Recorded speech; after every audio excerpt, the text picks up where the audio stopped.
దేవునికి స్తోత్రం, దేవునికి మహిమ కలుగును గాక. గలతీలు రాసిన పత్రిక 6వ అధ్యాయము 7, 8, 9 వచనాలు చదువుకుందాం. గలతీలు రాసిన పత్రిక 6వ అధ్యాయము 7, 8, 9 చదువుకుందాం. మోసపోకుడి దేవుడు వెక్కిరింపబడడు. మనుష్యుడు ఏమి విత్తునో ఆ పంటనే కోయును. ఎలాగనగా తన శరీరేచ్ఛలను బట్టి విత్తువాడు తన శరీరము నుండి క్షయమైన పంట కోయును. ఆత్మను బట్టి విత్తువాడు ఆత్మ నుండి నిత్య జీవమైన పంట కోయును. మనము మేలు చేయటి యందు విసుకకు ఇందుము. మనము అలయక మేలు చేసితిమేమి తగిన కాలమందు పంట కోతుము. దేవునికి స్తోత్రం, దేవునికి మహిమ కలుగును గాక. ఈ వాక్యాన్ని బట్టి దేవుడు మనందరితో మాట్లాడగా దేవునికి స్తోత్రం చెల్లిద్దాం.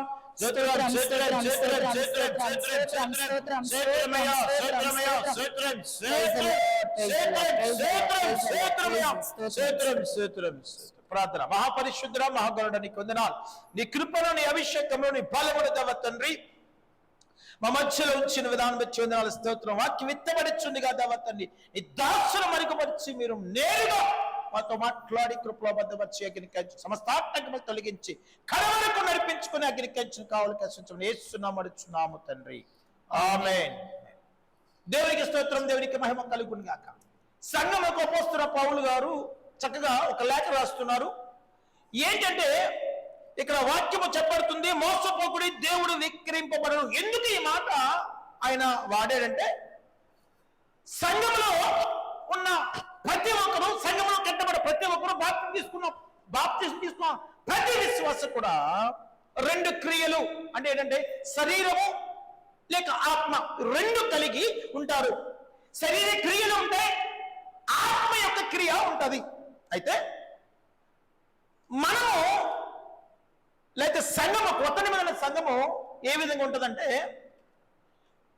శరీర క్రియల ద్వారా, శరీర యాత్రల ద్వారా సమస్త సంఘాలు లేకపోతే సంగతి పక్కన పెడితే మనము కూడా అదే విధంగా ఆ యొక్క శరీర యాత్రను బట్టి విత్తుతున్నాము, క్షయమైన పంటను కోస్తున్నాము.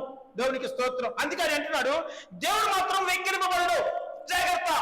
మీరు ఏది విత్తుతారో దాన్నే మీరు కోస్తారు. దేవునికి స్తోత్రం, దేవునికి మహిమ కలుగును గాక. ఈ దినాన రక్షింపడ్డ అనేక సంఘాలు ఉన్నాయి, అనేక మంది రక్షింపడ్డారు, బాగానే ఉంది. కానీ పంట చేతికొచ్చేసరికి వ్యక్తుల యొక్క శ్రేష్టత తెలుస్తుంది, ఆ ఫలం యొక్క శ్రేష్టత తెలుస్తుంది. అప్పటి వరకు కూడా దేవుని స్తోత్రం తెలియదు. విత్తేటప్పుడే జాగ్రత్తగా చూసుకోవాలి. చాలా మందికి తెలియదు, ఎందుకంటే మనందరం కూడా రైతులమై ఉన్నాం కాబట్టి. చాలా మంది నెక్స్ట్ వర్షాకాలం రాగానే చాలా మంది ధాన్యం విత్తుతూ ఉంటారు. ఇస్తే ఏమొద్ది అంటారు, అన్నా ఈసారి సరిగా గవర్నమెంట్ కావచ్చు లేకపోతే మనం కావచ్చు సరైన విత్తనం ఇవ్వలేదు కాబట్టి పంట సరిగ్గా సమృద్ధిగా రాలేదు, మిగతా అంత పొల్లు వచ్చేసింది అంటారు. దేవుని స్తోత్రం. విత్తేటప్పుడే సరిగ్గా చూసుకుంటే ఒక శ్రేష్టమైన ఫలము దేవుడు మనకి అనుగ్రహిస్తాడు. ఒక శ్రేష్టమైన పంటను మనం కోయగలము. అది శరీరపరంగా ఈ దినాన పరిశుద్ధాత్మ దేవుడు మాట్లాడుతున్నాడు. మరి ఆత్మీయ స్థితిలో ఏ విధంగా మనం విత్తగలము? సంఘంలో మనం అద్భుతంగా కట్టబడ్డాము. ఎవరికి లేని రక్షణ నీకు నాకు ఈ దినాన దేవుడు అనుగ్రహించున్నాడు. దేవుడు మాత్రం వెక్కిరింపబడడు. నేను పరిశుద్ధాత్మ దేవుడు మాట్లాడుతున్నాడు. నువ్వు ఏది విత్తితే అది ఈ దినాన కోస్తావు. అది దేవునికి స్తోత్రం, దేవునికి మహిమ కలుగును గాక. ఆత్మానుసారంగా విత్తితే నిత్య జీవన పంటను నువ్వు కొయ్యగలవు. మనందరం కూడా ఆ నిత్య జీవము కొరకే ఆ నిత్య జీవము కొరకే, ఆ పరలోక రాజ్యము కొరకే మనందరం కూడా రక్షింపబడ్డాము. అవునా కాదా? మనందరం కూడా దాని కొరకే రక్షింపబడ్డాము. ఒక అద్భుతమైన ఫలాన్ని మనం తీసుకోవాలి. ఒక అద్భుతమైన ఫలాన్ని దేవుడు మనకు అనుగ్రహిస్తాడు. దానికి మనము మన కొత్త నిబంధన సంఘం ఒకటే అర్హురాలు అంటాను నేను. దేవునికి స్తోత్రం, దేవునికి మహిమ కలుగును గాక. లేలుయా. అందుకే అంటాడు, దేవుడు మాత్రం వెక్కిరింపబడడు. ఎవరు ఎక్కింపబడతారంట? సంఘంలో కట్టబడ్డ ఎవరైతే శరీరేచ్ఛలతో ఉంటారో, శరీర క్రియలతో ఉంటారో వారు మాత్రం వెక్కిరింపబడతారు. పరిశుద్ధాత్మ దేవుడు లేకపోతే యేసుక్రీస్తు ప్రభువు వెక్కిరింపబడడు. చాలా మందికి ఈ విషయం తెలియదు. నిజమే. ఎగ్జాంపుల్ మన యోసేపుని చూస్తే ఆయన ఐగుప్తు దేశానికి వెళ్ళినప్పుడు దేవుని స్తోత్రం, ఒకవేళ ఆయన శరీరేచ్ఛను ఒకవేళ విత్తినట్టయితే నేను అంటాను ఫరో తర్వాత ఫరో ఆయన అయ్యుండడు. హల్లెలూయా. 430 సంవత్సరాలు ఐగుప్తిలో ఇశ్రాయేలు అందరూ కూడా పోషింపబడ్డారు, పెంచబడ్డారు. ఒకవేళ ఈ వ్యక్తి ఎవరో యోసేపు అన్న వ్యక్తి ఆ స్థలంలోకి వెళ్ళి, ఐగుప్తులోకి వెళ్ళి ఆ గృహంలో ఉన్నప్పుడు దేవుని స్తోత్రం, దేవునికి మహిమ కలుగును గాక. ఒకవేళ ఈయన పాపమనే ఆ యొక్క విత్తనాన్ని విత్తుంటే, ఆ శరీరేచ్ఛను బట్టి ఆ పాపను విత్తుంటే ఈ అద్భుత కార్యము దేవుడు ఆయన పట్ల లేదా ఆయన ద్వారా చేసి ఉండనేరడు. దేవునికి స్తోత్రం, దేవునికి మహిమ కలుగును గాక. ఈ దిన పరిశుద్ధాత్మ దేవుడు మనతో మాట్లాడుతున్నాడు. ఈ దినాన మన ఆత్మీయతతో దేన్ని విత్తగలుగుతున్నామో అంటే క్వశ్చన్ మార్క్. ప్రతి క్రైస్తవుడికి క్వశ్చన్ మార్కే. ఆ పంట చేతికొచ్చిన తర్వాత ఇదేంటి ఇలా జరిగింది అన్న చాలా మంది క్రైస్తవులు ఉన్నారండి. ఇదేంటి నేను బ్రదర్, నేను ప్రత్యాదరణ చర్చకు వెళ్తున్నాను బ్రదర్, ప్రత్యాదరణ చర్చకు వెళ్తున్నాను, ఏ తాడి పెట్టింది, ఏ ఉపవాస ప్రార్థనలు నేను మారను, నేను సేవకులకు దగ్గరగా ఉంటాను, మంచిదే కాదట్లేదు. కానీ చివరి రిజల్ట్ వచ్చేసరికి దేవుని స్తోత్రం అంతా పొల్లే. చివరికి వచ్చేసరికి అంతా పొల్లు మాత్రం మిగులుతుంది. ఏంటంటే నేను బాగా విత్తాను కదా అనుకుంటున్నారు, కానీ వీళ్ళు విత్తనం ఏమి విత్తున్నారంట? శరీరాక్షను బట్టి విత్తుతున్నారు. అక్షయమైన పంట కాదు, క్షయమైన పంటను వీరు కోస్తున్నారు. కోసిన తర్వాత వీళ్ళు తెలిసింది దేవునికి స్తోత్రం, అయ్య బాబాయ్ అక్షయమైన పంట నేను కోసాను కాబట్టి నేను నిత్య జీవమైన పంట నాకు దొరకలేదు. ఆత్మానుసారముగా నేను జీవించలేకపోతున్నాను. ఆత్మానుసారమైన పంటను విత్తనాన్ని నేను విత్తలేకపోయాను, నిత్య జీవన పంట నేను కోయలేకపోయాను. ఎప్పుడు తెలుస్తుందంట? ఎప్పుడు తెలుస్తుంది? ధనవంతుడికి ఎప్పుడు తెలిసింది? ధనవంతుడికి పైకి వెళ్ళిందో తెలిసిందా? దేవునికి స్తోత్రం. ధనవంతుడికి పైకి వెళ్ళిందో తెలిసిందండి. అంటాడు, అయ్యా నా తండ్రి ఒకేసారి కనికరించామంటే కనికరం అక్కడ ఉండదండి. ప్రేమ, కనికరాలు, ఇంకే అనురాగాలు ఏది కూడా అక్కడ పైకి రావు. ఒకవేళ ఈయన ముందే విత్తుంటే కదా, దేవుని స్తోత్రం, చక్కగా మంచి పంటను ఈయన కోసును. అందుకే అదే గలతీయులకు రాసిన పత్రిక 5వ అధ్యాయం 16వ వచనం ఒకసారి చదవగలిగితే, గలతీయులకు రాసిన పత్రిక 5వ అధ్యాయం 16వ వచనం. నేను చెప్పినది ఏమనగా ఆత్మానుసారముగా నడుచుకొనుడి, అప్పుడు మీరు శరీరేచ్ఛను నెరవేర్చరు. శరీరం ఆత్మకును ఆత్మ శరీరమునకు విరోధముగా అపేక్షించును. ఇది ఒకదానికొకటి వ్యతిరేకముగా ఉన్నవి గనుక మీరేవి చేయ నిశ్చయింతురో వాటిని చేయకుందురు. క్రైస్తవుల యొక్క పరిస్థితి కూడా ఇదే. మన ఈ స్థలంలో కట్టబడ్డ ప్రతి క్రైస్తవుడి యొక్క పరిస్థితి ఇదే.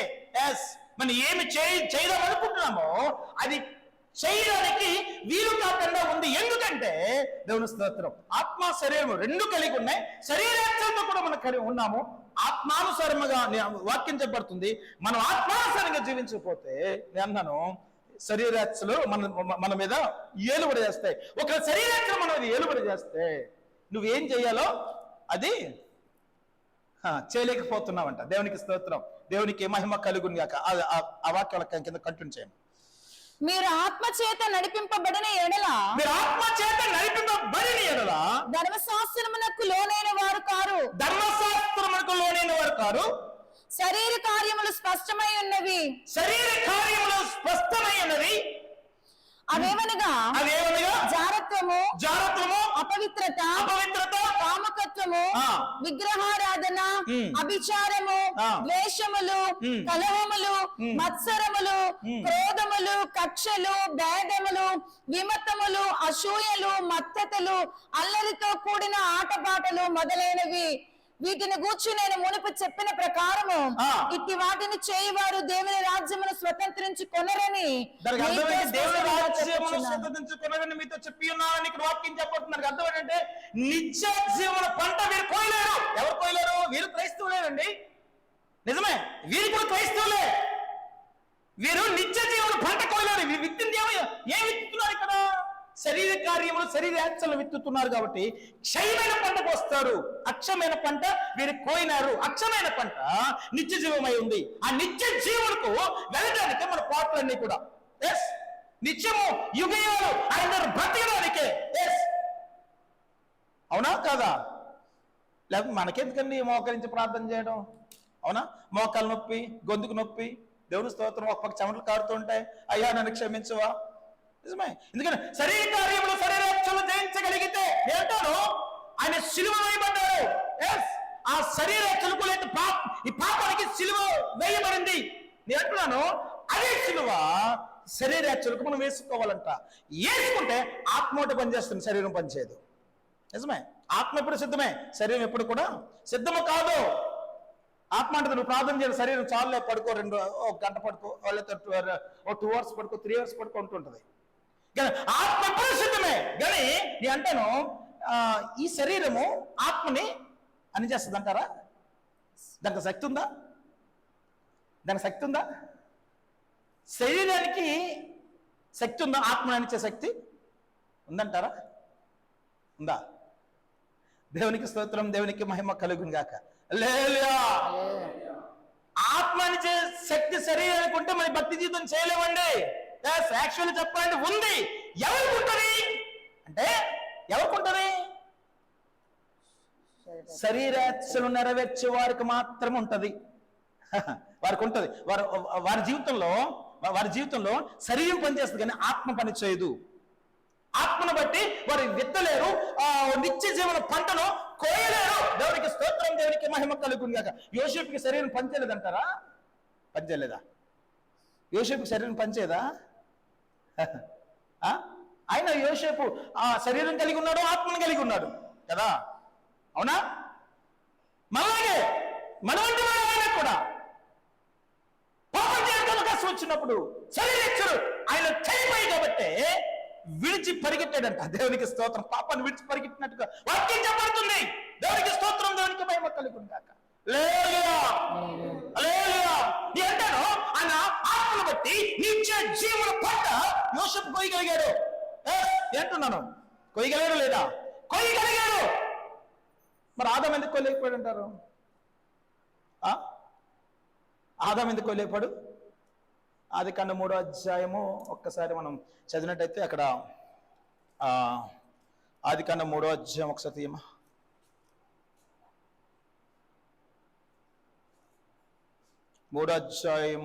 ఆదికాండం 3వ అధ్యాయం 17-18 చదువు ఒకసారి. 17-18. ఆయన ఆదాముతో, నీవు నీ భార్య మాట విని తినవద్దని నేను నీకు ఆజ్ఞాపించిన వృక్ష ఫలములు తింటివి గనుక నీ నిమిత్తము నేల శపించబడి ఉన్నది. ప్రయాసముతోనే నీవు బ్రతుకు దినములన్నీ దాని పంట తిందువు. బ్రతుకు దినములన్నిటి కూడా నువ్వు పంట తిందువు. కింద వచ్చును అది ముండ్ల తుప్పలను గచ్చ పొదలను నీకు మొలిపించును. ఒకవేళ దేవుని మాట ఆలకించుంటే ఈ యొక్క స్థితి ఆదాముకి, దేవునికి స్తోత్రం, నిజమే, ఆదాముకి రాకపోను. అంటాను. ఎప్పుడైతే ఆ పండు తిన్నాడో శరీర కార్యాలు, శరీరాచలు స్టార్ట్ అయిపోయి. దేవునికి స్తోత్రం, దేవునికి మహిమ కలుగును గాక. అప్పుడు ఆత్మ కలిగిన వాడే మంచి అద్భుతమైన, నిజమే, ఆయన ఊపిరి అంట ఆదాములో ఉంది. ఎవరు ఊపిరి? దేవుని యొక్క ఊపిరి, దేవుని యొక్క ప్రాణము, దేవుని యొక్క జీవవాయువు ఎవరు ఉందంట? మొదటి ఆదాములో ఉంది. అద్భుతము తిరిగలేదు అంటున్నాను. అందుకని అద్భుతం ఇంకేముందండి? ఆయన చేతులతో చేసి నేను జీవవాయువు ఊదగా ఆయన జీవాత్మ ఆయలో. దేవునికి స్తోత్రం, దేవునికి మహిమ కలుగును గాక. నేను అంటున్నాను ఆ పండు తిన్న తర్వాత ఆదాముకి శరీరము ఆత్మను జయించిందా? శరీరం ఆత్మను జయించిందంటారా? జయించింది. ఎందుకు? ఆజ్ఞాతిక్రమము. నేను అంటున్నాను ఆజ్ఞాతిక్రమము. ఎప్పుడైతే అతిక్రమం చేశామో దేవుడి మాట మనం ఆలకించలేదు. దేవుడి స్తోత్రం. దేవుడు ఏదైతే చేయమన్నాడో అది చేయలేకపోయామో నేను అంటున్నాను మన జీవితంలో కూడా ఈ శరీర యాక్ట్స్ అన్నది పనిచేస్తుంది. నువ్వు అద్భుతంగా అమ్మవు ఆత్మ ద్వారా నువ్వు ఎంత విత్తుదాం అనుకున్నా కూడా ఆ నిత్య జీవన పంట కోయలేకపోతున్నారు. ఈ దినాన క్రైస్తవ సంఘాలు కోయగలుగుతున్నారా? నిత్య జీవన పంట కోయగలుగుతున్నామంటే కొంచెం వారు క్రైస్తవుడికి లేదండి. నిత్య జీవన పంట అది ఎక్కడ ఉంటుంది? అది ఎక్కడ ఉంటుంది అన్న వాళ్ళు చాలా మంది ఉన్నారు. పరలోక రాజ్యం ఎవరు చూసి వచ్చారని చాలా మంది ఉన్నారు. దేవునికి స్తోత్రం, దేవునికి మహిమ కలుగును గాక. ఇదేంటండి, నీ ఎన్ని సంవత్సరాలు ప్రార్థన చేస్తున్నా జీవితంలో కార్యం జరగట్లేదు అన్నవారు చాలా మంది ఉన్నారు. ఇప్పుడు దేవుడు రాకపోతే ఎంతమంది ఎంతమంది నేను అంటాను, ఒకరు కూడా చేయట్లేని స్థితి. ఎందుకు? ఒక అద్భుతమైన పంటగా నువ్వు సిద్ధపడలేదు. ఎందుకంటే నువ్వు విత్తలేకపోయావు, నువ్వు కన్నీటి విత్తే. అది కీర్తన 126 యాత్రా కీర్తన ఒక మాట రాయబడింది. యాత్రా కీర్తన 126 5-6 వచనాల్లో చక్కని మాట ఉంటుంది. కీర్తన గ్రంథం 126 అనుకుంటా 5. కన్నీళ్లు విడిచుచు విత్తువారు, కన్నీరు విడిచు విత్తువారు సంతోషగానముతో పంట కోసెదరు, సంతోషగానముతో పంట కోసెదరు. పిడికిడి విత్తనములు చేత పట్టుకొని ఏడ్చుచూ పో విత్తువాడు సంతోషగానము చేయొచ్చు పనులు మోసుకొని వచ్చును. దేవునికి స్తోత్రం, దేవునికి మహిమ కలుగును గాక. ఇది అంటున్నాడు యాత్రా కీర్తన అంట. యాత్రా కీర్తన అర్థం ఏంటి? మనందరం యాత్రికుల వల్ల ఉన్నాము. ఈ దేశం మందు కాదు, మన పరదేశంలోనే ఉన్నాము. ఈ దేశం మందు కాబట్టి మన కాదు కాబట్టి మనం కూడా యాత్రికులే ఉన్నాం కాబట్టి మన యాత్ర చేయు ఆ సమస్త మార్గములు కూడా ఏ విధంగా ఉండాలంట? కన్నీటితో నువ్వు విత్తగలిగితే. దేంతో విత్తాలి? కన్నీటితో విత్తడం అర్థం ఏంటి? ఈనాడు క్రైస్తవ సంఘాలు మోకరించి ప్రార్థన చేయండి అంటే ఒక్కడ కన్నీరు రాదండి. అంటే నేను ఏడమని చెప్పట్లేదు. దేని బట్టి ఆడాలి? అయ్యా నేను శరీరేచ్ఛలతో ఉన్నానయ్యా, శరీర కార్యములు నాలో స్పష్టంగా కనబడుతున్నాయ్యా. ఒక్కసారి నీ రక్తం చేతులను కడగవా? నీ ఆత్మ నాలో పనిచేయడానికి సిద్ధంగా ఉంది కానీ నా శరీరం సిద్ధంగా లేదని ఏడవాలి. ఏడవగలిగితే దేవునికి స్తోత్రం, నీ జీవితంలో సగం జీవితంలో దేవుడు అద్భుతము చేస్తాడు. చేస్తాడు, చేయడా? అప్పుడు యాత్రా కీర్తన ఇక్కడ రాయబడిందే. మనం యాత్రికులే ఉన్నామే. దేనికి యాత్ర చేస్తున్నామంట? మన దేశం ఈ దేశం కాదు. ఏ దేశం మంది? దేవునికి స్తోత్రం. మనది ఏ దేశం అండి? కొన్నాళ్ళకి మనం వేసి అయిపోద్ది, వెళ్ళిపోలా. దేవునికి స్తోత్రం. వెళ్ళాలంటే అంటున్నాను, వెళ్ళాలంటే అంటున్నాను. నువ్వు వేసే విత్తనం ఉందే, దేవుని స్తోత్రం, కన్నీరు నిజమే. నువ్వు వేసే విత్తనం ఉందే, దేవునికి స్తోత్రం, దేవునికి మహిమ కలుగునిగా. ప్రార్థన.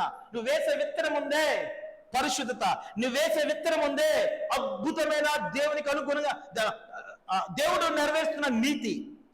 ఈ విత్తనము ఎక్కడ వేయాలంట? నీ హృదయమైన పొలంలో నువ్వు నాటుకోవాలా. సమస్తం నీదే బాధ్యత, సమస్తము నీదే బాధ్యత. దేవునికి స్తోత్రం, దేవునికి మహిమ కలుగునిగాక. లేకపోతే ఆదాముకి ఏ విధంగా చెప్పించాడు దేవుడు? ముండ్ల పొదలు అంటే అర్థం ఏంటి? ముండ్ల పొద అంటే అర్థం ఏంటి? మత్తయి సువార్త 13వ అధ్యాయంలో రాయబడింది. ముండ్ల పొదలు అంటే కొన్ని విత్తనాలు ముండ్ల పొదలు పడతాయట. ఆ ముండ్ల పొదలు ఐక విచారాలు ధనమోహములట. దేవుని స్తోత్రం. ఏంటి? ఐక విచారాలు, ధనమోహము లేక ధనమోషము. దేవునికి స్తోత్రం, దేవునికి మహిమ కలుగుని గాక. విత్తనం అందులో పడతాయి కాదట్లేదు, కానీ ఈ ఐక విచారాలు, ధనమోసాలు లేక ధనమోహం ఏం చేస్తుంటే దాన్ని మొక్కగా ఎరకన్నా అరిచి వేస్తుంది.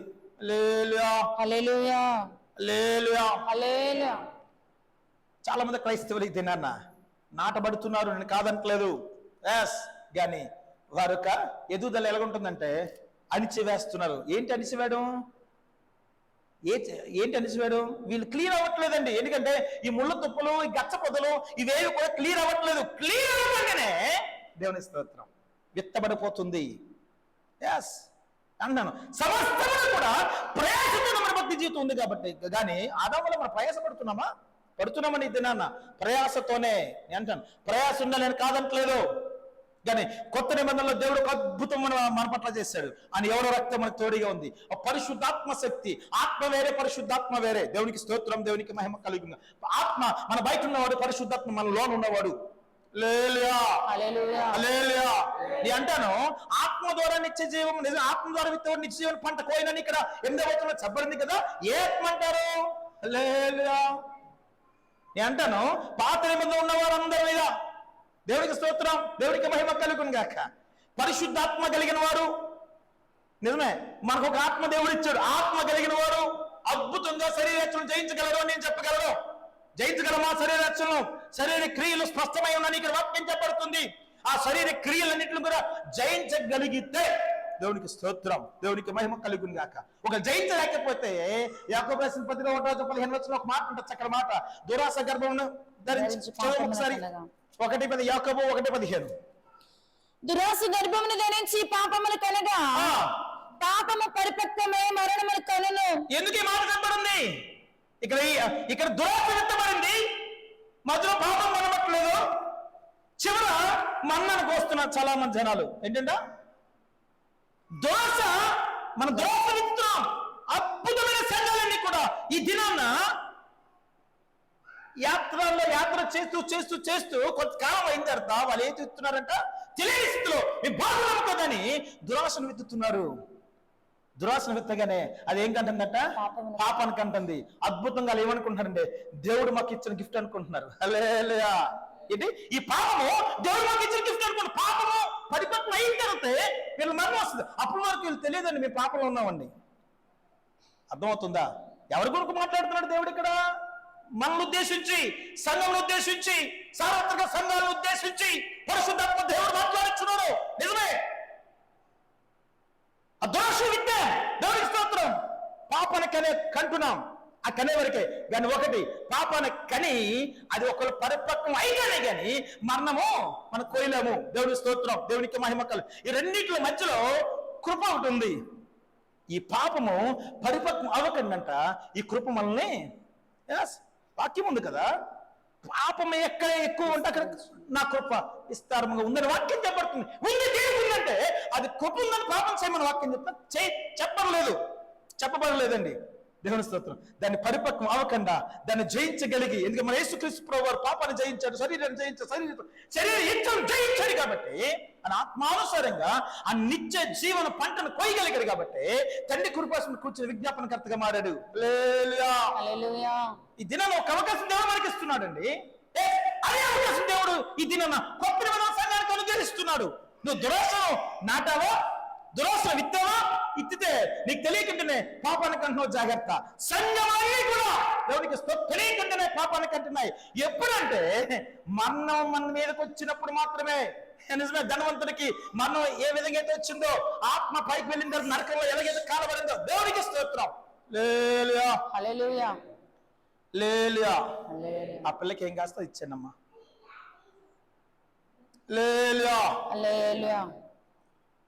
ధనవంతుడికి ఏ విధంగా మరణం వచ్చిందో ఆ మరణం తర్వాత ఆ స్థితి ఏంటో మన అందరికీ తెలుసు కదా. ధనవంతుడు లాజరు కదా, మీరు చెప్పాలా? టైం లేదు, అందరు తెలిసిందే. ఆ కథ అందరు తెలిసిందే, అంతే కదా. ఎప్పుడు తెలిసింది? మరణం వచ్చిన తర్వాత కృపాకాలంలో వెళ్ళిపోయాడు. ఆ కృపను కూడా ఆయన కృపను దాటి వెళ్ళిపోయాడండి. పాపం పరిపక్వం అయిపోయింది. అద్భుతంగా ఏ పంటను కోయగలిగాడు? మరణం అనే పంటను కోసాడు ఆయన. నిజమే. ఒక మనం అదే స్థితిలో ఉన్నామా? అది యోబు భక్తుడు అంటాడు 4:8 చక్కటి మాట ఉంటుంది. యోబు గ్రంథము 4:8.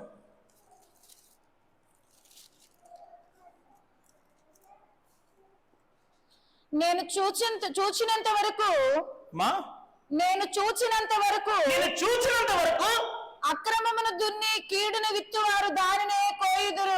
అక్రమమును దున్ని కీడును విత్తువాడు దానినే కోయుదురు.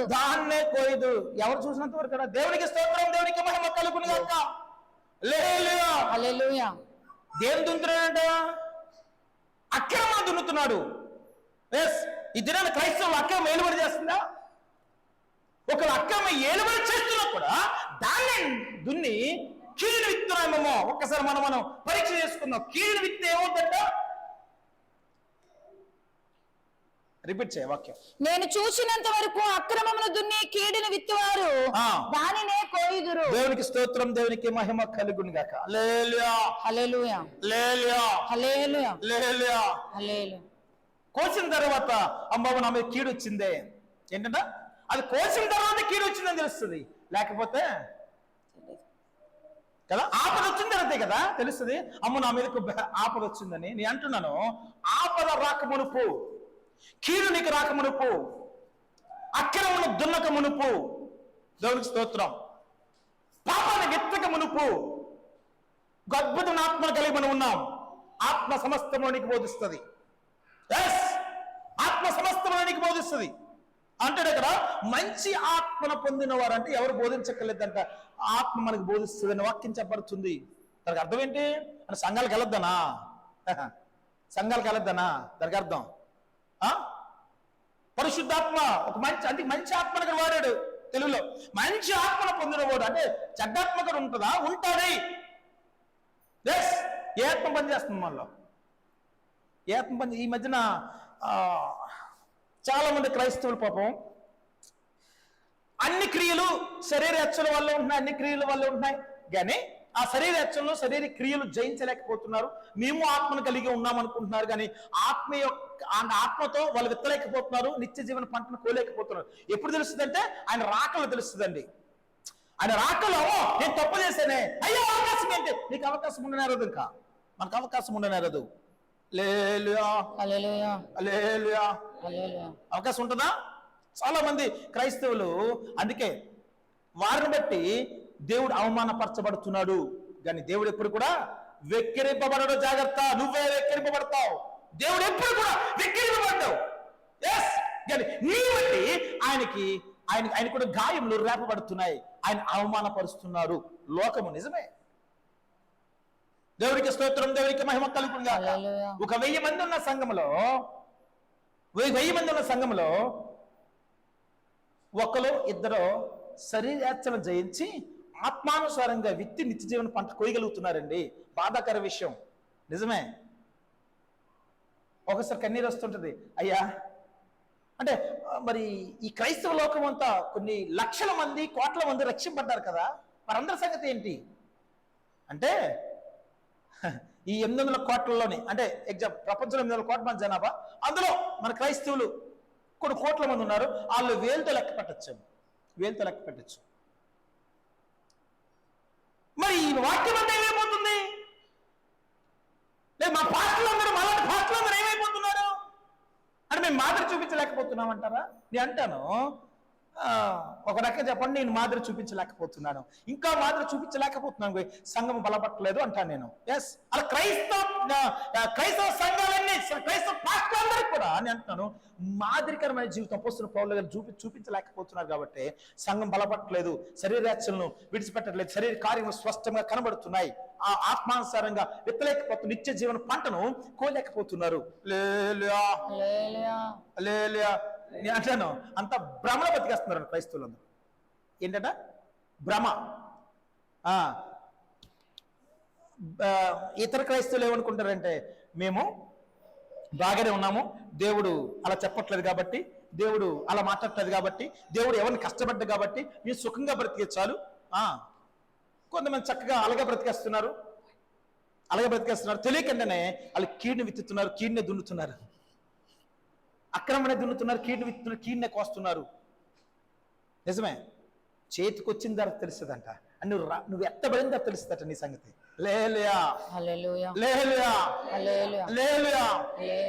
ఒకసారి మనం పరీక్షించుకుందాం. ఒకవేళ మనం గళితీయుల రాసిన పత్రిక 5వ అధ్యాయం 16, 17, 18, 19 చదువుకున్నాం కదా, అదే విధంగా ఆ శరీర కార్యములన్నీ కూడా ఒకవేళ మనం ఏలుబడి చేస్తున్నాయా?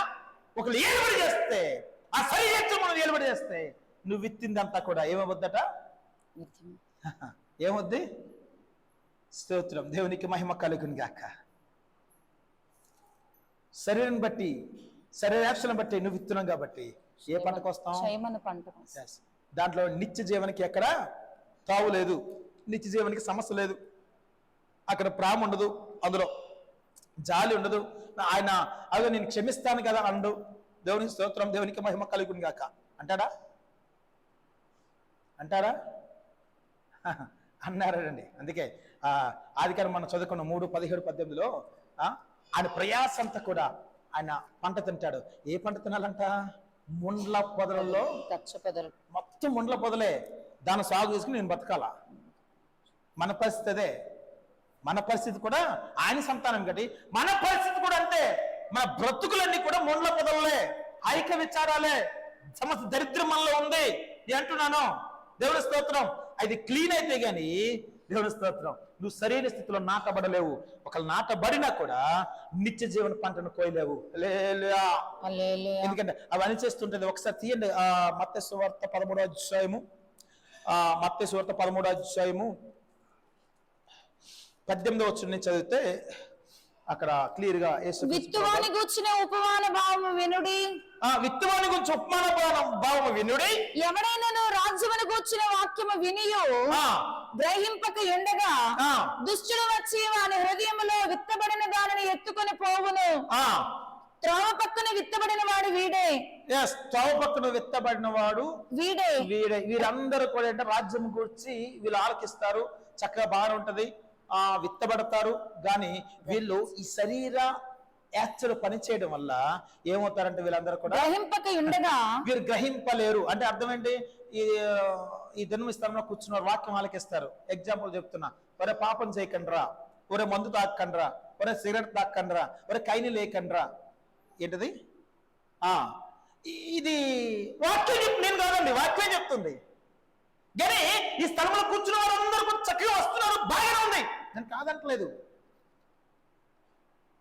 వీళ్ళు ఏముంటుందంట, ఈ వాక్యాన్ని ఏం చేయలేరు. వీళ్ళు వాక్యము వినియు గ్రహింపక ఉండగా వింటారు, కానీ గ్రహించే ఆత్మ వీళ్ళు లేదు. సంఘాలు ఇప్పటికీ 40-50 సంవత్సరాలు ఉన్నవారు ఉన్నారండి. అంటే దేవుణ్ణి నమ్ముకున్న 30-40 సంవత్సరాలు. అంటే మా ఎక్స్పీరియన్స్, నేను బాప్తిజం తీసుకుని బ్రదర్ 30 సంవత్సరాలు బ్రదర్. ఇంతకు ముందు ఈ సంఘం కట్టక ముందు, పై చర్చ కట్టక ముందు కిందన హాల్లో ప్రార్థన నడిపించేవాళ్ళు. ఒక ఫ్యామిలీ వచ్చేవారు, ఒక ఫ్యామిలీ, చాలా మంది హాల్ సరిపోదు కదా, చాలా మంది వచ్చేవారు కదా, ఒక ఫ్యామిలీ వచ్చేవారు. మేమేం చేసామంటే సంస్కరణ ఇచ్చినప్పుడు ఫాస్టింగ్ లేడు, సంస్కరణ రోజు వచ్చి సంస్కరణ ఇవ్వమంటే నేను ఇవ్వనన్నా, నాన్నగారు ఇవ్వరన్నారు. అంటే ఆయన మాట్లాడాడు, పాస్టర్ గారు మీరు ఏమనుకుంటున్నారు, మీ దగ్గర మేము రక్షణ పడకపోయినా మేము నా ఎక్స్పీరియన్స్ 35 సంవత్సరాలు బాప్తిజం తీసుకొని మేము వెళ్ళే పాస్టర్ గారు, నేను హాస్పిటల్లో ఉన్నా, ఆయన హాస్పిటల్లో ఉన్నా అంట, ఇది ప్రభు బల్ల తీసుకెళ్ళి హాస్పిటల్ ఇచ్చేవాడంట. దేవుని స్తోత్రం, ఇదో దరిద్రం అనుకున్నా. ఏంటి హాస్పిటల్ ఈయన పక్క మీద ఉన్నా, ఈ ఆదివారం ఇక్కడ అయిపోయిన తర్వాత ఈ పాస్ గారు అదే పని మీద ఒక గిన్నెలో వేసుకుని వెళ్ళి సంస్కరణ అక్కడ ఇచ్చేవాడంట. ఎక్కడ మీరందరూ వాక్యం వింటారు, మీరు వాక్యం గ్రహించే ఆత్మ వీరికి ఉండదు. ఒకవేళ ఆ స్థితి మనకుందేమో నేను అంటున్నాను. త్రోవ పక్క విత్తబడ్డవారు వీరందరూ అంతా. ఎవరంట వీరందరూ? దేవునికి స్తోత్రం, దేవునికి మహిమ కలుగును గాక. త్రోవ పక్క కింద వచనం, వాని హృదయంలో విత్తబడిన దానిని ఎత్తుకొని పోవును. త్రోవ పక్కన విత్తబడిన వాడు వీడే. దేవునికి స్తోత్రం. ఏంటంట ఇక్కడ విత్తబడదని వాక్యం చెప్పట్లేదండి, విత్తబడిన దాన్ని వీళ్ళు గ్రహించలేకపోతున్నారు. కాబట్టి దుష్టుడు వచ్చి వాని హృదయంలో విత్తబడిన దానిని ఎత్తుకొని పోవును. విత్తబడిన దాన్ని ఎత్తుకుపోతున్నాడు. అంటే అర్థం ఏంటి? విత్తబడలేదు ఇక్కడ చెప్పలేదు, విత్తబడిన దాన్ని ఇది గ్రహింపు లేదు కాబట్టి, దాన్ని సంరక్షించుకోలేకపోయారు కాబట్టి, శరీర క్రియలు వీళ్ళు పనిచేస్తున్నాయి, శరీరేచ్ఛలు వీళ్ళు పనిచేస్తున్నాయి కాబట్టి ఏం చేస్తున్నాడంట? దుష్టుడు ఎత్తుకుపోతున్నాడు. త్రోవ పక్కన విత్తబడిన వాడు వీడే. త్రోవ పక్కన విత్తబడిన వాడు వీడే. మంచి ఎక్స్పీరియన్స్ క్యాండిడేట్, మంచి ఎక్స్పీరియన్స్ కానీ 30-40 సంవత్సరాలు సార్ మాకు కానీ గ్రహింపు ఉండదు, గ్రహింపు లేని దరిద్రమైన జీవితం. ఎప్పుడు తెలుస్తుందంట? ఎప్పుడు తెలుస్తుంది? దేవుని స్తోత్రం, పంట కాలం చేతికి వచ్చింది. ఎందుకంటే పంట కాలం ఇప్పుడు చేతికి వస్తుంది. కోతగాళ్ళు ఏం చేస్తారు? కోయడానికి సిద్ధంగా ఉంటారండి. సిద్ధంగా ఉండి కోసి నూర్చిన తర్వాత తెలుస్తుంది, అమ్మాబాయ్ మేము సరైన పంటగా కూర్చబడలేదు, పొల్లిగా ఉన్నాము. దేవునికి స్తోత్రం, దేవునికి మహిమ కలుగును గాక. రాతి నేలను విత్తబడిన వాడు వాక్యము విని వెంటనే సంతోషముతో దానిని అంగీకరించువాడు. అయితే అతనిలో వేరు లేనందున అతడు కొంతకాలము నిలిచిన గాని. వీళ్ళు క్రైస్తవుడే. ఎవరండి వీళ్ళందరూ? అన్యుల గురించి ఇక్కడ చెప్పట్లేదు, వీళ్ళు క్రైస్తవులే. ఏంటి? వాక్యాన్ని విని గ్రహిస్తాయి. ఏంటి వాక్యాన్ని విని ఏం చేస్తారంటే ఈయన? అయితే అతనిలో వేరు లేనందున అతడు కొంతకాలం నిలిచిన గాని. ఈ వాక్యం విని ఏం చేస్తాడు? ముందు వాక్యం నేను చదవమ్మా. అయితే రాతి నేలను విత్తబడిన వాడు వాక్యం విని వెంటనే సంతోషముతో దానిని అంగీకరించేవాడు. ఏంటి? వాక్యం విని వెంటనే సంతోషంతో అంగీకరిస్తాడు. మరి ఈయన ఏ ఆత్మ కలిగిన వాడు? ఏ ఆత్మ? నేను అన్నాను పైవచనంలో ఆయన అంగీకరించలేకపోయాడు. అంటే ఆయన తెలుసుకోలేకపోతున్నాడు కాబట్టి రోడ్డు పక్కన ఆ పడినవాడు ఆయనే, దృష్టి ఎత్తుపోయాడు. దేవుని స్తోత్రం. మరి ఏంటి, ఇన్ని వాక్యాన్ని విని ఏమంటున్నాడు? సంతోషంతో దానిని సంతోషంతో అంగీకరిస్తున్నాడంట. కానీ వీళ్ళు ఏం లేదంట, వేరు లేనందున. దేవుని స్తోత్రం. వేరు లేకపోతే ఏమొద్దండి చెప్పలే. వేరు లేకపోతే ఏమవుద్ది? రెండు జరుగుతాయి చెప్పాల. ఏంటి, ఒక మొక్కకి వేరు లేకపోతే ఒకటి ఎదుగుదల లోపం వస్తుంది, ఇంకొకటి ఎండిపోద్ది, ఇంకొకటి ఎటువంటి శోధన వచ్చిన చిన్న గాలికి అది ఏం చేస్తుంది, పడిపోతుంది. వీళ్ళందరూ క్రైస్తవుల గురించి దేవుడు మాట్లాడుతున్నాడు. చిన్న శోధన అంటే చిన్న మామూలు ఏదో హుదూదు లాంటి గాలి అక్కలేదండి. హుదూదు లాంటి గాలి అయితే ఆకాశం కలిసిపోతుంది. హల్లెలూయా. ఎందుకంటే దాంట్లో ఏ బలం లేదు కాబట్టి అది ఇంకా కొత్త ఎక్కడ పడుతుందో లేదు. అంటే హుదూదు లాంటి గాలి అయితే చిన్న చిన్న పిల్ల కాలువలకి చిన్న చిన్న శోధనలోకి దేవుని స్తోత్రం పక్కన పడిపోతారు అన్నమాట, అంతే. ఎస్, చదువు. అది అయితే అతనిలో వేరు లేనందున, అతడు కొంతకాలం నిలిచిన గాని, వాక్యము నిమిత్తము శ్రమయేనను హింసయేనను కలుగగానే అభ్యంతర పడును. ఎందుకు అభ్యంతర పడతాడు? నేను సంతోషించాను కదా, నువ్వు నిజమైన దేవుడు కదా, నువ్వు అద్భుతమైన దేవుడు కదా, నాకెందుకు శ్రమ రావాలి, నాకెందుకు ఈ దరిద్రం రావాలి? అవునా? సద్భక్తితో జీవించిన వారికి హింస వస్తున్న వాక్యం చెప్పబడుతుంది. సద్భక్తితో జీవించిన వారందరికీ, బ్రతుకు వారందరికీ హింస వస్తుందని వాక్యం చెప్పబడుతుంది.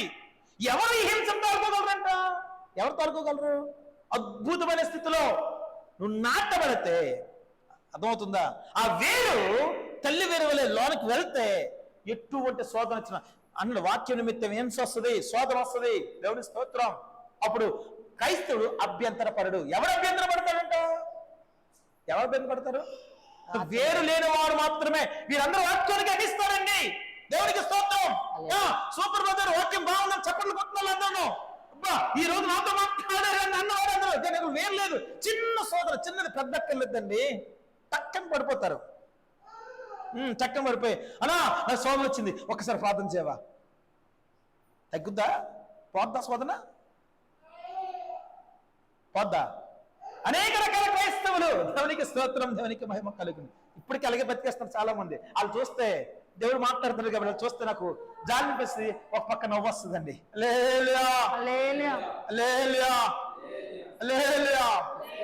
నెక్స్ట్. అయితే అతనిలో వేరు లేనందున కొంతకాలం నిలిచిన గాని వాక్యం నిమిత్తం శ్రమేనని హింసను కలుగు గాని అభ్యంతర పడును. ముండ్ల పొదలలో విత్తబడిన వాడు వాక్యము వినివాడే గాని ఐహిక విచారమును ధనమోసమును ఆ వాక్యమును అణిచివేయను గనుక వాడు నిష్ఫలుడవును. దేవునికి స్తోత్రం. ఇంకా మంచి నేలను విత్తబడిన వాడు వాక్యమును విని గ్రహించువాడు, అట్టి వారు సఫలులై ఒకడు 100 ఒకడు 60 ఒకడు 30 ఫలించుననెను. దేవునికి స్తోత్రం, దేవునికి మహిమ కలుగుని గాక. ఈ చివరిది మంచి నేల పడే విత్తనం వలె మనం ఉండగలగాలి. ఎస్, అప్పుడు అద్భుతమైన నిత్య జీవన పంటను కోయగలము. అయితే ముందు చదువుకునే వారందరూ ఏమైపోయారంటారు? వాళ్ళ శరీర అంటే వాళ్ళు ఏ విత్తనం విత్తారండి? శరీరాచ్చను బట్టి వారు విత్తారు. క్షయమైన పంటను వారు కోసినట్టుగా వాక్యం చెప్పబడుతుంది. ఎస్, ముండ్ల పొదల్లో పడిన వాడు అట్టేవాడు దేని బట్టి? శరీరాచ్చను బట్టి విత్తాడు. అంటే అర్థం ఏంటి? వీడికి ఇది కావాలా, వాక్యం కావాలా, యేసుక్రీస్తు ప్రభువు కావాలా, హైక విచారాలు కావాలా, ధనమోహము కావాలా, సమస్తం వీడికి కావాలా. దేవునికి స్తోత్రం. హల్లెలూయా. ఏ పంటకు వస్తాడంట? పంటకు. నిత్య జీవానికి రాదు. అవునా? వస్తుందా? కళ్ళలో కూడా కనకలేదు. అమ్మ నేను ఎత్తబడిపోయిన కళ కూడా రావట్లేదు. దేవుని స్తోత్రం. కనకలేదు. లేకపోతే కళ్ళలో అమ్మ నేను ఎత్తబడిపోయాను, పరశుని దగ్గర ఉన్నాను, నేను దేవుని దగ్గర ఉన్నాను కలగనాలి తప్ప జీవితం చనిపోయినంత కళ.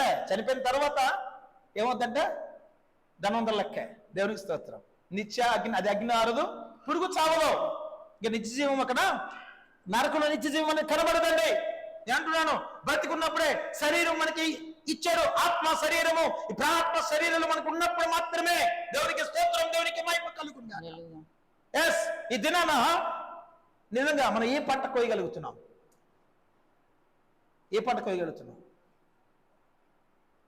యేషపు అద్భుతమైన పంట కోయగలిగాడు. బల్లగుద్ది చెప్పగలను. అపొస్తలుడైన పౌలు గారు అద్భుతమైన పంట కోయగలిగాడు. శిష్యులు కూడా అద్భుతమైన పంట కోయగలిగారు. వాళ్ళందరూ హింస పొందారండి.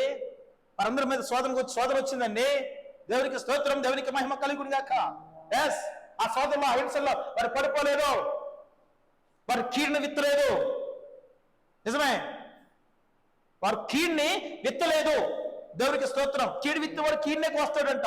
వాళ్ళు ఎవరు కీడుని విత్తలేదు, వారు ఎవరు దురాశను విత్తలేదు. దేవునికి స్తోత్రం, దేవునికి మహిమ కలుగును గాక. ఈ దీనిన కొత్త నిబంధన సంఘం దేన్ని విత్తుతుంది? మనం ఏది విత్తే అదే కోస్తామని వాక్యం చెప్పబడుతుంది. అందుకే మనం చదువుకున్న గలతీయులకు రాసిన పత్రిక 6వ అధ్యాయం 7, 8 వచనం 9వ వచనం ఒకసారి చదవమ్మా. మనము మేలు చేయుట యందు విసుకకు ఎందుము, మనము అనేక మేలు చేసితిమేని తగిన కాలమందు పంట కోతుము. కాబట్టి మనకు సమయము దొరికిన కొలది అందరి ఎడలను విశేషముగా విశ్వాస గృహమునకు చేరిన వారి ఎడలను మేలు చేయుదుము. దేవునికి స్తోత్రం, దేవునికి మహిమ కలుగును గాక. అంటున్నాను, మేలుని విత్తితే మనం ఏం కోస్తామంట? అద్భుతమైన పంట కోస్తాం. ఎక్కడ విత్తాలంట? అది విశ్వాస గృహములు. అంటే ఇక్కడ వాక్యం చాలా మంది అంటారు, ఇక్కడ వాక్యం చెప్పబడుతుంది. ఏ వాక్యం? విశ్వాస గృహమునకు చేరిన వారి ఎడలను. మనకు అవకాశం ఉన్నప్పుడు అని చెప్పడందా, లేకపోతే ప్రతిదినం అని చెప్పడందా? అనేక మేలు చేసితిమేని తగిన కాలం. మనకు అవకాశం ఉన్నప్పుడు అని చెప్పబడిందా? అక్కడ చదువమ్మది. మనము అనేక మేలు చేసితిమేని తగిన కాలమందు పంట కోతము. కాబట్టి మనకు సమయము దొరికిన కొలది అందరి ఎడలను అంటే అసలు సమన్ వేస్ట్ చేసుకుని వచ్చి లేకపోతే అందరి వల్ల మేలు చేయమని చెప్తుందా? సమయం దొరికిన కొలది. నీకు ఇచ్చిన దేవుడు ఇచ్చిన సమయాన్ని వ్యర్థం చేసుకోకుండా ఆ సమయం బట్టి ఏంటంటే విశ్వాస గృహం అంటే చర్చిలో ఉన్నవారి పట్ల నువ్వు మేలు చేయమని ఇక్కడ వాక్యం చెప్పబడుతుంది. అంటే చర్చిలో ఉన్నవారి పట్లేనా? అవునా? అవునా? అంతేనా? వాక్యం అంతేనా? చాలా మంది మన చర్చిలో ఉన్నవారి పట్ల మాత్రమే ఇక్కడ వాక్యం చెప్పబడుతుంది కాబట్టి విశ్వాస గృహం అని చెప్పబడుతుంది కాబట్టి మన చర్చే మేలినది. నేను అంటున్నాను, యేసుక్రీస్తు ప్రభువారు అది అలాగైతే భూమి మీద రావక్కర్లేదు అని యూదులకే దేవుడు. అవునా? దేవునికి స్తోత్రం, దేవునికి మహిమ కలుగును గాక. అందరి పట్ల మేలు చేయగలిగాడు కాబట్టి నేను అంటున్నాను, మనం కూడా అందరి పట్ల సమయం బట్టి, దేవుడు మనకి సమయాన్ని బట్టి మేలు చేయగలిగితే అద్భుతమైన పంటను మనము కోయగలము, లేకపోతే కోయలేము. కోస్తామా? కోయగలమా? దేవునికి స్తోత్రం, దేవునికి మహిమ కలుగును గాక.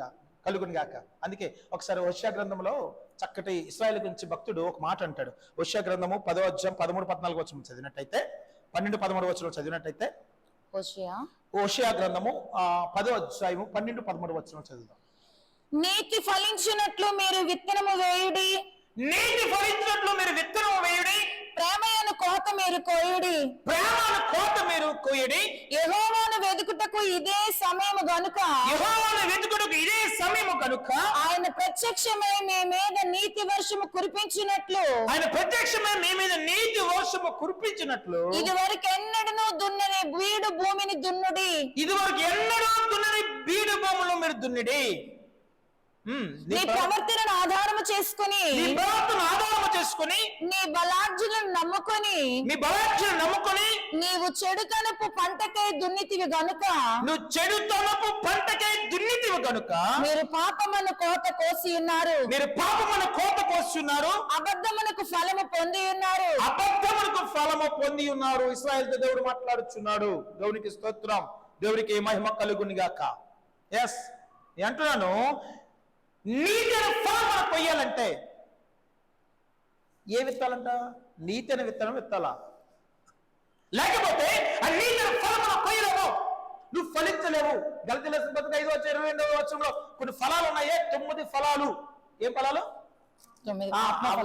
ఎవరు మనం వాక్యం కూడా తీయట్లేదు. గోడల మీద, ఇంటి మీద, ఇంట్లో అడుగు పట్టని గోడల మీద కనబడతాయి.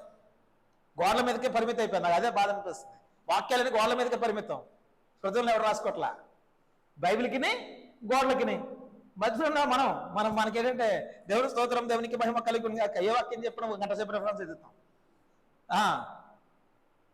ఎందుకంటే ఆత్మ ఫలాల గురించి ఎవరికి చెప్పక్కర్లేదు, ఎందుకంటే గోడల మీద ఉంటాయి కాబట్టి 9 ఫలాలు అందరికీ దేవుడి స్తోత్రం. ఎస్, ఆ 9 ఫలాలు పొందాలంటే ఏదో అక్కడ 9 ఫలాలు రాయబడి ఉంది కదా, ఆ 9 ఫలాలు కూడా ఒక క్రైస్తవుడు పొందుకోవాలంట అన్నమాట చెప్తాం. ఎలా పొందుకోవాలా? ఎలా పొందుకుంటాం? వరం పొందకపోయినా పర్లేదు కానీ ఫలం పొందుకోవాలంట. అలాగే వరం నిర్లక్ష్యం చేయకూడదు. వరం 9 వరాలు 9 ఫలాలు 9 ధన్యతలు క్రైస్తవుడికి నిత్యం ఉండాలా. 9 ధన్యతలు 9 వరాలు 9 ఫలాలు 3 9 దేవునికి స్తోత్రం. క్రైస్తవుడికి లేకపోతే నేను అంటున్నాను నిత్య జీవన పంట కోయగలమా?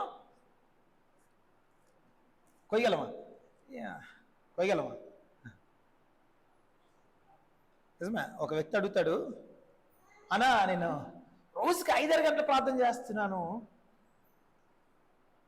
కానీ నా శరీరం జయించలేకపోతానన్నా అంటాడు. ఎందుకంటట రోజుకి ఈ వ్యక్తి 5-6 గంటలు ప్రార్థన చేస్తాడట, కానీ శరీర కార్యాన్ని శరీరను నేను జయించలేకపోతున్నాను, చూపులు జయించలేకపోతున్నాను, హావభావాలకు జయించలేకపోతున్నాను, నేను బయటికి వెళ్తే నేను వేరే వాళ్ళ మారిపోతున్నాను. ఎవరంటున్నమాట? ప్రార్థన చేసే వ్యక్తి ఆ విధంగా ఉంటే ప్రార్థన చేయలేని స్థితి ఏంటి? అంటే వీళ్ళు ఏ పంటకు వస్తున్నారు? ఏ పంట కొయ్యాలి? క్రైస్తుడికి ఎప్పుడు నేను అంటాను కన్నీరంట ముందుండాల. ఎక్కడ ఉండాలి? మోకరించండి.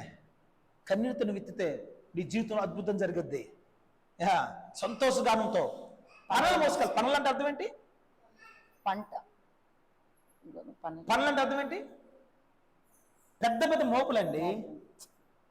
మామూలు మన తెలుగులో పనులు అంటారు దాన్ని మరి ఇంగ్లీష్లో ఏమంటారో తెలియదు కానీ మామూలు చిన్న చిన్న మోపులు మా మోపు అంటారు. పనులు అంటే ఇంత మోపులు ఉంటాయి. ఎస్, అవి నెత్తి పెట్టుకోసుకుని సంతోష గానముతో, సంతోషం గానం కింద మారి నీ యాత్ర జీవితం అద్భుతంగా ఉంటుందంట. ఎత్తలి ప్రతి క్రైస్తవుడు కొత్త నిబంధన సంఘంలో కట్టబడ్డ ప్రతి కన్యక కూడా అదే విధమైన కన్నీరు కాపగలిగితే ఎస్ నీ జీవితంలో అద్భుతమే. అప్పుడు ఇవేవి కూడా ఈ ధనమోసము ఐక్య విచారాలు నువ్వు రాతి మీద నాటబడినట్టు ఉండవు. నీ వేరు మంచి పూల నాటబడినట్టుగా ఉంటుంది. అద్భుతంగా నువ్వు నాటబడతావు భక్తి జీవితంలో. దేవునికి స్తోత్రం, దేవునికి మహిమ కలుగును గాక. అప్పుడు సమస్త శరీరాక్షలు కూడా నువ్వేం చేయగలవుట? అమ్మో 4 శరీరాక్ష ఉంది, అయ్యో ఇవన్నీ దరిద్రం, ఇంతకు ముందు నేను వదిలిపెట్టినవి. ఎస్, ఇంతకు ముందు అందులో ఉండేవాడిని నేను. ఎస్, ఇంతకుముందు అందులో ఉండేవాడిని, కానీ ఈ దినం మీద నాలో పనిచేస్తుంది. అయ్యో కృపను అని అడిగితే దేవుడు ఈ దినాన్ని కృప ఇవ్వగలడు. నిత్య జీవన పంటను అద్భుతంగా క్రైస్తవుడు కోయగలడు. ఈ దినాన్ని నా బాధ ఒకటే, ఏ క్రైస్తవుడు కోయలేకపోతున్నాడు? ఏ క్రైస్తవుడు కోయలేకపోతున్నాడు? సగవరకు తాగిపోతున్నాడండి. దురాశ నాటుతున్నాడు, పాపం నాటుతున్నాడు, కీలు నాటుతున్నాడు.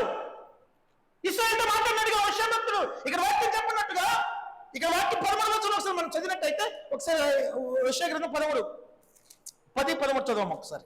10:13 నీ ప్రవర్తన ఆధారము చేసుకుని నీ బలార్జులను నమ్ముకొని నీవు చెడుతనపు పంటకే దున్నితివి గనుక. ఏంటంటున్నాడు? ఎవరిని ఆధారం చేసుకున్నట్ట? దేవుని ఆధారం చేసుకుని కాదు, ప్రవర్తన. మనం ఎవరిని ఆధారం చేసుకుంటున్నాలి? మన దేవుని ఆధారం చేసుకుని ఆ పరిశుద్ధతను నీతిని దున్నగలిగితే అద్భుతం నీ జీవితంలో జరుగుద్ది. ఏంటంటే ఇక్కడ ఏం చేశారు వీళ్ళు? నీ ప్రవర్తన ఆధారం చేసుకుని నీ బలార్జులను నమ్ముకొని నీవు చెడుతనపు పంటకై దున్నితివి గనుక. మీరు పాపమును కోత కోసి ఉన్నారు, మీరు అబద్ధమునకును పొంది ఉన్నారు. దేవునికి స్తోత్రం. ఏ ఫలము? ఫలం కాదండి, అబద్ధమైన ఫలం ఉంటుంది. ఆ ఫలాన్ని పొందారంట. అబద్ధ జనకుడు ఎవరు ఉంటారు? 6 సంఘాలు ఉన్నారండి. హల్లెలూయా. ఆత్మ సంఘంలో ఉంది, నిత్య జీవం సంఘంలో ఉంది, శరీరేతర సంఘంలో ఉన్నాయి. అవునా కదా? శరీరేతర సంఘంలో ఉన్నాయి, నిత్య జీవ సంఘంలో ఉంది, పరిశుద్ధాత్మ సంఘంలో ఉన్నాడు, ఆత్మ సంఘంలో ఉంది, అబద్ధాన్ని ప్రేమించే వరకు సంఘంలో ఉన్నారు. దేవునికి స్తోత్రం, దేవునికి మహిమ కలుగును గాక. ఎస్, అబద్ధమైన ఫలము పొందుతున్నామా? ఒక మన బలాన్ని ఒకవేళ మనం నమ్ముకొని మన బలాక్షీలు మనం నమ్ముకొని దేవునికి స్తోత్రం మన ఇక్కడ దేని దున్నారని వాక్యం చెప్పబడుతుంది. దేని దున్నారంటే వీళ్ళు ప్రవర్తనను ఆధారం చేసుకొని చెడుతనపు పంటకై ఇక్కడ దున్నితివని ఇక్కడ వాక్యం చెప్పండి. యెషయా గ్రంథంలో 10:13 చెడుతనము పంటకై దున్నితి. ఎస్, నీవు చెడుతనము పంటకై దున్నితివి గనుక మీరు పాపమును కోత కోసి ఉన్నారు. ఏ కోత కోసారండి? పాపమనే. నిజమే, పాపను కోత కోసారు. కోసిన తర్వాత ఇది నాకు పనికిరాదు అని తెలిసింది వాళ్ళకి. కోత అయిపోయింది ఆల్రెడీ. ఏంటంటే కోత ఆల్రెడీ అయిపోయింది. వీళ్ళు నాటపడడం చాలా కష్టం. దేవునికి స్తోత్రం, దేవునికి మహిమ కలుగు. ఆల్రెడీ చేతిలోకి వచ్చేసింది, అది పంట చేతిలోకి వచ్చింది. వచ్చిన తర్వాత ఏమైంది? అబద్ధం మనకు ఫలం పొంది ఉన్నారు. మన బిడ్డలు కడితే చేతులకు వచ్చిన తర్వాత కదా, ముందు డాక్టర్లు ఏం చేస్తారు? అవయవాలు ఇవన్నీ బాగున్నాయి లేవా అని చూసి రైట్ బాగున్నాడు మీ పిల్లాడు లేదా పాప బాబో, అవయవాలన్నీ బాగానే ఉన్నాయని చెప్తారు. ఒక లేకపోతే ఏం చేయలేం. దేవునికి స్తోత్రం. ఎస్, ఇక్కడ కూడా అంతే. పాపన పంట కోసారు వీళ్ళు. దేవునికి స్తోత్రం, దేవునికి మహిమ కలుగును గాక. అంటున్నాను, పంట కోసిన ఆ పాపం పరిపక్వం అవ్వక ఉండగలిగితేనే దేవునికి స్తోత్రం, దేవునికి మహిమ కలుగును గాక. మన పంట కోయలేము. ఎందుకంటే ఈ క్రైస్తవ సంఘాలు పక్కన పెడితే ప్రపంచంలో ఉన్న సమస్త జనములన్నీ అందరూ కూడా పాపం చేసిన వారే, పాపం పంట కోసిన వారు అందరూ. కానీ మనకు కృప ఇవ్వబడుతుంది. దేవుని స్తోత్రం. అందులోంచి అద్భుతంగా దేవుడు మనల్ని బయటికి లాగినట్టుగా లోకాన్ని కూడా బయటికి లాగాలి. దాని పేరే అంటాను కృప. కృప సంఘంలో ఉంది, లోకంలో కూడా ఉందండి. కృప పాపం చేసిన దగ్గర ఉంది, పాపం చేయలేని దగ్గర కృప ఉందండి. దేవుని స్తోత్రం. అది పరిపక్వం అవ్వకుండా ఈ కృప మాత్రమే కాపాడుతుంది, ఇంకోటి కాపాడలేదు. పరిపక్వం అయ్యిందా మన చేయి దాటిపోయినట్టే. ఆ కృపను దాటిపోకూడదు. అర్థమవుతుందా వాక్యం? ఆ కృపను దాటిపోయావా దేవుని స్తోత్రం, దేవునికి మహిమ కలుగును గాక. ఇంక నీకు దొరకదు. నిత్య జీవం పొందిన కోయలు ఆత్మస్వర్గం జీవించలు శరీరమని జీవిస్తుంటావు. దేవునికి స్తోత్రం, దేవునికి మహిమ కలుగును గాక. నిత్యము కూడా ఆదాము ఏ విధంగా అయితే శ్రమ పడుతున్నాడు, మనం అదే విధంగా శ్రమ పడుతున్నామండి. మాకు కృప ఇవ్వబడింది. ఎస్, అందుకే ఇది వరకు దున్నని బీడు భూములు దున్నుడి అని వాక్యం చెప్పండి. యెషయా భక్తుడు అంటున్నాడు, ఇది వరకు దున్నని బీడు భూములు మీరు దున్నండి. దేవునికి స్తోత్రం. దున్నగలుగుతున్నావా? అద్భుతమైన పంట. ఎస్, నువ్వు కొయ్యాలంటే, మంచి పనులు మోసుకొని వెళ్ళాలంటే కన్నీరుతో నువ్వు దున్నగలిగితే, కన్నీరుతో నువ్వు విత్తగలిగితే నీ జీవితం, భక్తి జీవితం అద్భుతమే. నీ యాత్రా జీవితం సూపర్. ఎస్, నీ యాత్రా జీవితము సూపర్ అండి. తిరగలేదు. ఆ విధంగా ఉండగలుగుతున్నావా? నేను అంటున్నాను, ప్రతి సంఘం కూడా ఒక ఓషేఫ్ వలె ఉండగలగాల. ఎస్, అందుకే ఆయన ఫరో తర్వాత ఫరో మాత్రమే రాజు. ఆజ్ఞలన్నీ ఈయన ఇస్తాడంట. నేను పేరుకి రాజే, సమస్తం నీవే. మన భాషలో దేశ ప్రధానం అనుకుందాం. దేవునికి స్తోత్రం, దేవునికి మహిమ కలుగును గాక. అంటే దేవునికి ఆజ్ఞ తూచా తప్పకుండా, దేవునికి మాట తూచా తప్పకుండా చేసిన వాడి స్థితి అలా ఉంటుందా? ఒకసారి ఆశ్చర్యం అనిపిస్తుంది. అలా ఉంటుందంటారా? నేను అంటాను ఉంటానే అంటాను. ఎస్, నేను ఇంకో ఎగ్జాంపుల్ చెప్పగలను. సంసోన్ ఉన్నాడు. సంసోన్ అట్టవాడే, మంచి బలవంతుడు. ఆయనకి ఇచ్చిన అభిషేకం, ఆయనకి ఇచ్చిన బలము బైబిల్కి ఎక్కడి నుంచి చూడలేదు. సూపర్. కానీ ఏ పంట కోసాడైనా? పాపం అనే పంట కోసి పాపం పరిపక్వం అయిపోయిందండి. మరణాన్ని కోసాడు, మన పంట కోసాడు ఆయన. దేవునికి స్తోత్రం, దేవునికి మహిమ కలుగును గాక. నిజమే. దేవునికి ఉద్దేశం ఏంటి? దేవునికి ఉద్దేశం సంసారం పట్ల వేరే. ఆ ఉద్దేశం ఆయనకి తెలుసు. ఎందుకు సృజించబడ్డారు, ఎందుకు పుట్టారో సమస్తం తెలుసండి. ఈ దినాన్ని క్రైస్తవులు ఎందుకు రక్షింపడ్డారో, నువ్వు ఏ స్థితిలో ఉన్నప్పుడు రక్షింపడ్డావు నీకు తెలుసు. కానీ తెలియకండినే ఏం చేస్తున్నాం? పాపాన్ని నాటుతున్నాం, కీడుని నాటుతున్నాం. మనం నాటవలసిన దేన్ని నాటలేదు? ఆయన పరిశుద్ధతను, ఆయన నీతిని, ఆయన విధేయతను మనం నాటినట్టయితే అద్భుతంగా నువ్వు భక్తి జీవితంలో నీ యాత్రా జీవితం కంప్లీట్ చేయగలవు.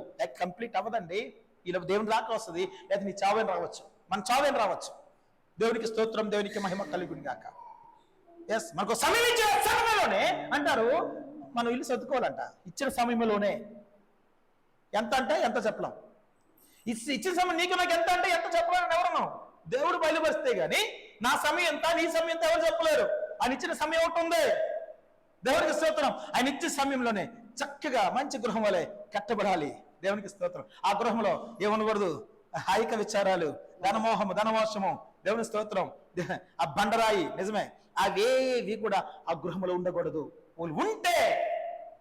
ఒకరు ఉంటే దేవుని స్తోత్రం నిత్య జీవన పంటను మనం కొయ్యలేము. అందుకే అంటున్నాడు 7వ వచనంలో, దేవుడు వెక్కిరింపబడడు. ఎవరు వెక్కిరింపబడతాడు? నువ్వు చనిపోయిన తర్వాత ఎక్కడికి వెళ్తావు? నరకానికి వెళ్ళిన తర్వాత నువ్వు వెక్కిరింపబడతావు. అమ్మో నేను అనుకోలేదు అలాగా. ఈ మధ్య చాలా మంది క్రైస్తవ సంఘాలు భ్రమలో బతికేస్తున్నారండి. రక్షింపడితే చాలు ఎలాగైనా ఆగించాలి.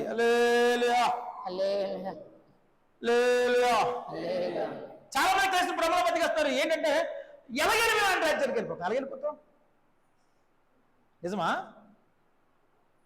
ఎలాగైనా వెళ్ళిపోతాడు. మేము ఎలమంచిలో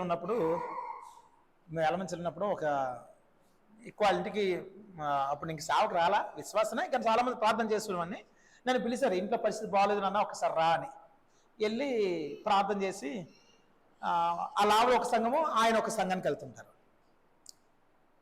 ప్రార్థన చేసి ఏంటి ఆ సంఘానికి ఎందుకు వెళ్తున్నారు?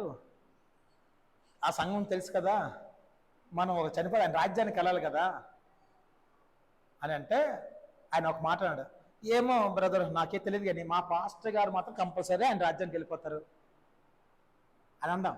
మా పాస్టర్ గారు ఆయన రాజ్యానికి వెళ్ళిపోతారు కాబట్టి నేను ఎప్పుడు ఆయన దగ్గర ఉంటాను కాబట్టి నన్ను కూడా ఆయన తీసుకుపోతాడు. సూపర్ బోధ. నాకు ఒక్కసారి పొరపచ్చింది.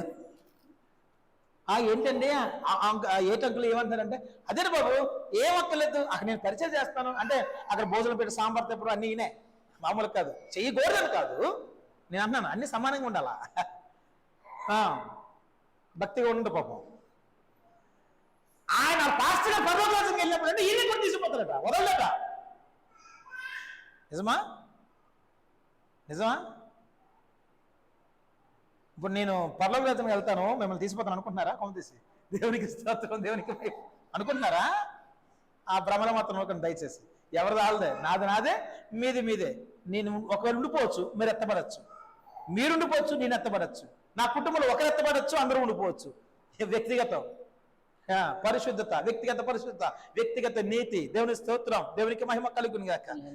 నేను ఎలా వ్యక్తపడుతున్నాను, ఏ పంటను కోయగలుగుతున్నాను, నా వ్యక్తిగతం, దేవుని స్తోత్రం. నేను మోకరించి కన్నీరు కార్చి నేను విత్తితే అద్భుతంగా పనులు నేను మోసుకుని వెళ్ళగలను. అది నా కొరకు మాత్రమే, మీ కొరకు కాదు. మీ కొరకు మీరు పనులు మోయాలంటే, అద్భుతంగా యాత్ర జీవితం ముగింపబడాలంటే మీరు మోకరించి మీరు ఆడాలా. అయ్యా ఈ శరీర కార్యాలు నన్ను ఏర్పడి చేస్తున్నాయ్యా, ఒక్కసారి ఆత్మానుసారంగా దేవునికి ఆత్మాభిషేకం పొందిన వారు కాబట్టి అయ్యా ఒక్కసారి ఆత్మానుసారంగా విత్తబడాలయ్యా. ఆత్మానుసారంగా విత్తితే నిత్య జీవన పంటను కొయ్యగలని మనం కన్నీరు కచ్చి ఆడవాలి. అప్పుడు నీ యాత్ర అంట ఫినిష్ అవ్వగలదు. లేకపోతే పడ్డం లెగడం ఎంత నడిచినా కమ్యానికి వెళ్ళాం. సేమ్ ఇస్రాయల్ వాళ్ళే 40 రోజుల్లో 40 సంవత్సరాలు నడిచారు అని వెళ్ళారంటే 6 లక్షల కాలబాలు ఒకరిద్దరు తప్ప మొత్తం అందరు కూలిరి. వాళ్ళ ప్రయాణం అంటాను, వాళ్ళ ప్రయాణం ముగింపు రాలా. ఏం ముగింపు వచ్చిందంటే మరణమే ముగింపు వచ్చింది. దేవునికి స్తోత్రం, దేవునికి మహిమ కలుగును గాక. ఇది నాన్న ఒకవేళ మనం అలాగున్నామేమో, ఒకవేళ మనం ఆదమ సంతానమే, నేను కాదంటలేదు. దేవునికి స్తోత్రం, దేవునికి మహిమ కలుగును గాక. మనము ఆ గచ్చ పొదల్లో ఉన్నవారమే, నిజంగా ముండ్ల పొదలు మన జీవితంలో ఉన్నాయి. మనం ఇదివరకు దున్నని బీడు భూములే మనం. ఇప్పుడు దేవుడు అవకాశం ఇస్తున్నాడు, నీకు అవకాశం ఇస్తున్నాను, ఇదివరకు దున్నని బీడు భూములు మీరు దున్నండి, నీతిని విత్తండి, నీతిని ఫలము మీరు కోస్తారు, లేకపోతే అబద్ధమైన ఫలమును మీరు కోస్తారు. దేవునికి స్తోత్రం, దేవునికి మహిమ కలుగును గాక. ఒక అదే విధంగా ఉన్నామా? దేవుడు ఇదన్నా మాట్లాడుతున్నాడు కాబట్టి ఒకవేళ ఆ శరీర యాత్రలు మనలో పనిచేస్తున్నాయా? టైం లేదు కాబట్టి అవన్నీ చదవడం నేను తగ్గించాను కాబట్టి 5:16 నుంచి అలా టిక్కు పెట్టుకుని వరుస చదవండి. ఒకవేళ అటువంటి క్రియలు, అటువంటి శరీరాచ్చలు ఒకవేళ మళ్ళా అంటే నేను అంటున్నాను శరీరాచ్చను బట్టి నువ్వు విత్తుతున్నావు కాబట్టి క్షయమైన పంటను కోస్తావు. అక్షయమైన పంట నిత్య జీవము. లేలుయా. అక్షయమైన పంట నిత్య జీవము, క్షయమైన పంట శరీరాచ్చ. దేవునికి స్తోత్రం, దేవునికి మహిమ కలుగునుగా. ఇప్పుడు మనం కోస్తున్న పంటలనని, మనం తింటున్న భోజనం అక్షయమా క్షయమా? ఇప్పుడు స్టిల్ మన బాహ్యంగా కోస్తున్న పంటలు, పండిస్తున్న ఇది మన వాళ్ళ ఉద్యోగం, లేకపోతే ఇవన్నీ బాహ్యం ఏమి అక్షయమా క్షయమా? క్షయమైనవే, అక్షయమైన కాదు. అక్షయమైనవే అక్కడ ఉందండి. దేవుడు అక్షయమైంది ఇదండి, అక్షయమైంది ఇది. దేవుడి స్తోత్రం. ఇందులో నిత్య జీవం ఉంది. చాలా మంది క్రైస్తవులకి, అన్యులు పక్కన పెట్టి క్రైస్తవులకి ఏదో నమ్ముకున్నాం. దరిద్రం జీవితం. లేలుయా. అంతే, జస్ట్ చర్చికి వెళ్తే చాలు. అవునా? కొమ్మితే సలగనుకుంటున్నారా? దేవునికి స్తోత్రం, దేవునికి మహిమ కలుగును గాక. కొమ్మితే సలగనుకోకండి అంటున్నాను. ఎవరి వ్యక్తిగత జీవితం, దేవుని స్తోత్రం, ఆయన పాద సన్నిధిలో మోకరించి కన్నీరు కార్చగలిగితే అద్భుతమైన నిత్య జీవన పంటను మీరు కోయగలవు, లేకపోతే కోయలేమో. సమస్య లేదు. దేవునికి స్తోత్రం, దేవునికి మహిమ కలుగును గాక. ఒకవేళ ఆ స్థితిలో, ఏ స్థితిలో మనం ఉన్నాము, ఈ దినాన్ని పరిశుద్ధాత్మ దేవుడు మనతో మాట్లాడుతున్నాడు కాబట్టి ఏ స్థితిలో మనం ఉన్నాము మనము ఒకసారి పరీక్షించుకుంటే, ఒకసారి పరీక్షించుకుంటే ఏ పంటను కోయగలుగుతున్నాం, ఏ పనులు మోసుకుని వెళ్ళగలుగుతున్నామా?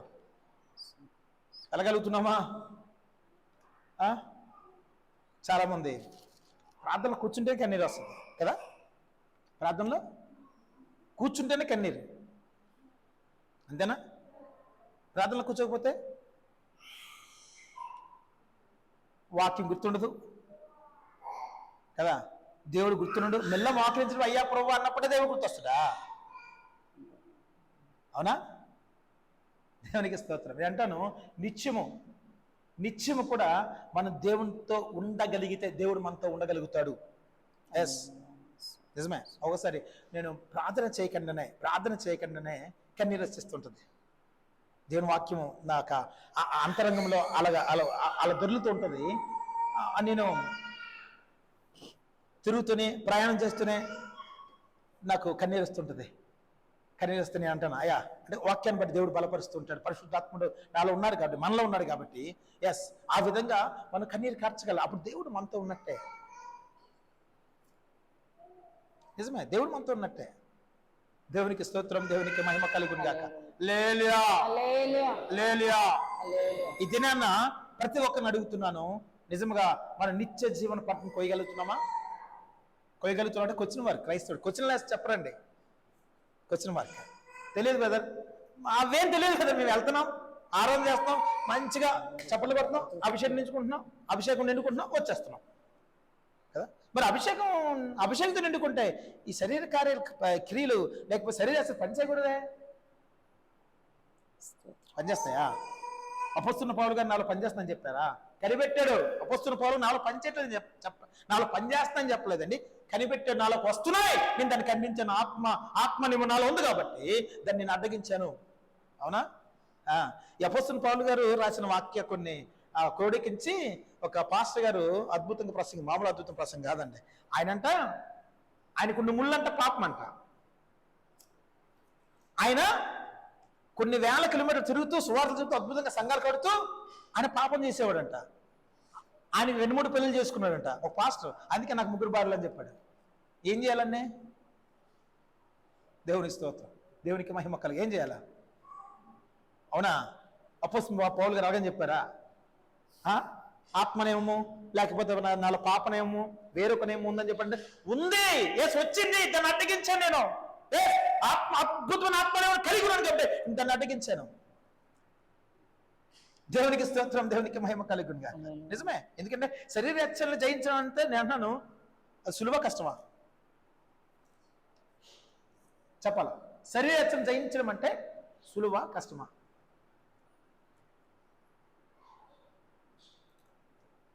రాము, శరీర హెచ్చరణ తెలుసు? శరీర హెచ్చరణ అంటే ఏంటో? శరీర హెచ్చరణ అంటే ఏంటి తెలుసు కదా?